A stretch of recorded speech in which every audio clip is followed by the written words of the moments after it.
Mi si è presentato una volta un ragazzo molto carino, con una famiglia splendida che sono qui, credo, e con un loro collaboratore Antonio, che si sono voluti iscrivere a scuola, cioè loro fanno questo grandissimo sacrificio ogni volta, da Cerignola vengono fino a Formello per imparare il mestiere, perché la musica, il cantare non è solo un fatto vocale così che viene spontaneo, c'è tutta una tecnica e un lavoro dietro molto difficile e complicato, e questo ragazzo lo sta imparando. Io questa sera gli voglio dare soddisfazione perché lui è di Cerignola, quindi voi lo dovete accogliere con un applauso fragoroso, perché se lo merita per i sacrifici che sta facendo, e poi soprattutto perché ha una grande anima e un grande vocalismo, e sicuramente se la testa l'aiuta farà anche una grande strada. Brian Siciliano!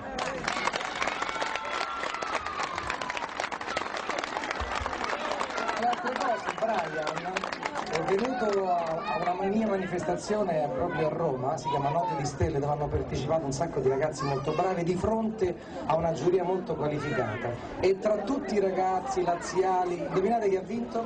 Lui! Brian!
Allora, io spero veramente che questo applauso sia ancora una volta una dimostrazione che sei uno che ce la puoi fare. Non ti montare la testa, se no te la scasso io, e che veramente la tua vita possa essere un'avventura.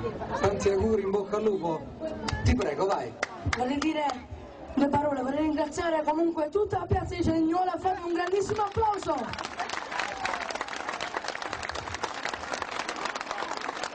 E poi vorrei dire le ultime due parole. parole.